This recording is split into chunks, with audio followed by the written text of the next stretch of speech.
I'm Stephen Ganschow, and this is Life in Progress, where we spend a few minutes each month talking about the practical ways that we grow, specifically in the areas of life that God is bringing to completion in each one of us. One of the areas that we grow the most in is in relationships with other people. Whether it's you're a part of a close family or maybe a tight-knit group of friends. I've known folks in hiking clubs that were very close. Maybe it's just in a homeschool co-op. People are a part of our life. Even here in places like church settings, we have things like small groups where people gather. Relationships are a part of life because God values relationships, which means healthy relationships between we and other people are really important. It's probably not a surprise then that a lot of the counseling that I do is relationship oriented. Unfortunately, sin touches everything, and relationships aren't immune to that. And it's not always bad or extreme things. Sometimes it's small things. Sometimes it's something so simple as people coming together around their common values. Other times there's a conflict and two people, they can't quite figure out how to resolve it on their own. Honestly, some of my favorite relationship-oriented counseling is when two people come together to try and strengthen their relationship, often in something like pre-marriage mentoring. There's a lot of different ways that relationships take shape and a lot of different things we can proactively do to have the healthiest relationships possible.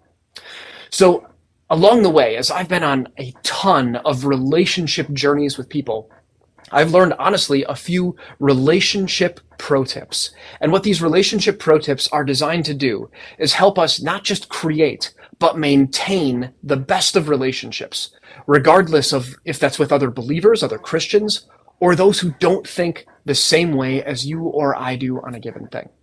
So what are some of those pro tips? What are some of those tools? That's the progress that we're going to pursue today. In order to do that, what I've got on the board, because again, I like to have something of an immersive experience where we're going to kind of go through a bunch of different things. I've got a bunch of pro tips, and I hesitated with, do I slim them down and only do 3? But honestly, these all work together, and they're not really overwhelming, and they're quite frankly really important. They're not necessarily in any particular order, and you might not relate with each one, but I assure you, if you practice them all when you need them, your relationships will be quite a bit healthier. So the first then is this: know and live your relationship values consistently. Knowing your values and living them out consistently is essential. Your values are your core beliefs about life. They're the things that reflect who you are almost more than anything else. We live our values all the time. But what I have found is when our values aren't lived consistently, that's when conflict enters the equation. The reason for that is because what that results in is sometimes we say things and then we don't live them out. We express a Christian belief, for example, and then we act in a way that's different than what we say our stated values are. And what this very often does when we have these inconsistencies introduced into our lives is they affect our relationships because other people see what we say and then they see a difference in how we act. So we want to avoid that. We need to know what our value system is, and we need to live it out on a consistent basis as to avoid unnecessary conflict. I think a second pro tip that is really important for us is to be a gracious listener. There's a lot of different types of listeners that we need to be, but a gracious listener is one of the most important among them. I think a lot of times, first, we confuse listening and hearing. To hear something is to recognize someone as speaking, but to listen to them is to give them our attention. So often when we're listening, though, we get so caught up in listening to respond that we don't really receive what they're trying to say. And very often when we're listening to respond, we're absolutely not being gracious, because we're much more concerned with what we're about to say. We're much more concerned with the rebuttal. We're much more concerned with where we're going to take the conversation than we are giving the person that's speaking our full and undivided attention. I cannot encourage you enough to be a gracious listener. Pay attention to what someone has to say. Engage with them. Create and maintain eye contact. Help them see and understand that they and what they're saying, even if you disagree, being a gracious listener shows them that they are important to you. So a third pro tip then is to choose our words carefully. I think this is probably an underrated idea, and I say that because we're very quick to speak, and there are plenty of scripture that we can go to about that. I would maybe take an alternative approach. I would recommend, in listening and choosing your words carefully, that you are being reasonable. So often, we end up choosing words that don't necessarily always mean the same thing to other people. And that results in quite a bit of confusion. Whereas if we take a couple of extra minutes and really consider the words that we're using, really consider that we're trying to be understood on both sides of a conversation, it's going to ensure that better communication takes place. Proverbs 16 verses 21 and 23, they remind us that the mind of a wise person is discerning and judicious. That means we need to be careful with our words. And the result the Bible tells us in being careful in this way is that we have persuasive speech. Being careful with our words very often is going to prevent an unnecessary argument. It's going to prevent an unnecessary offense. So choose words carefully to respect the person you're engaging with and to ensure both sides of your conversation are being heard. A fourth pro tip: I love you, but I disagree with you.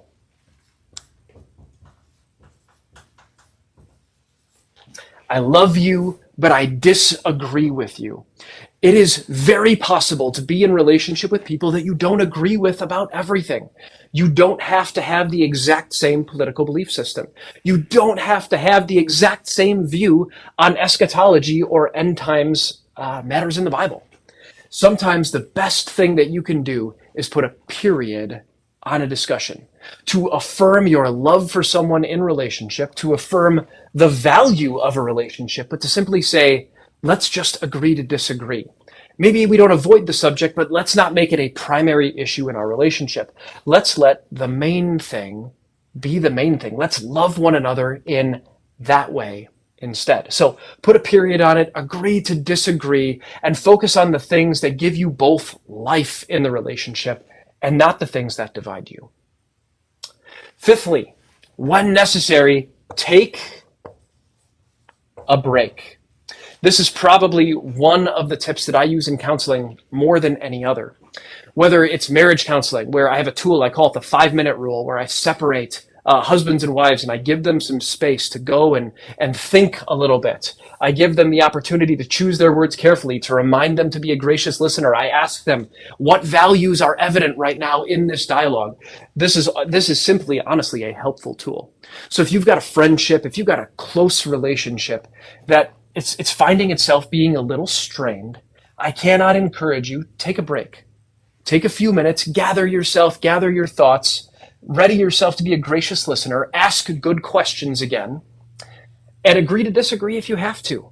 But at the end of the day, the best thing you can do at times when you're in the middle of a situation is just take a break. Don't exaggerate a situation and make it any worse because emotions get high. Walk away for a little while, agree to come back at a predetermined or a set time, and then continue what it is that led you to need the break in the first place. And then finally, when in doubt, ask for help. If you reach a point in relationship with other people and you cannot make the kind of ground or gains, you can't find the resolve that you're really desirous of, it is not a shame to ask for help. Quite frankly, honestly, it's a good thing. The Bible is filled with all kinds of helpful exhortations that remind us the importance of asking for help when we need it. Furthermore, sometimes a mediator or a counselor, a pastor, maybe another friend in your small group, someone like that, they are going to help see things from an external perspective and assist everyone in coming to a point of maybe finding a more desirable outcome. So 6 pro tips. Now, this is not an exhaustive list. This isn't everything that you can do. But I'll bet you if you practice these 6 things, you'll find that overall, your relationships are a little bit healthier. Thanks for joining us for Life in Progress. Be sure to give this a thumbs up and subscribe for future comments. Please do me a favor, engage in the comment section. I will be there to join you. I'll answer questions as you have them. If there are things that you want to know, I want to equip you with them. And I'll see you next time then for another growth tool.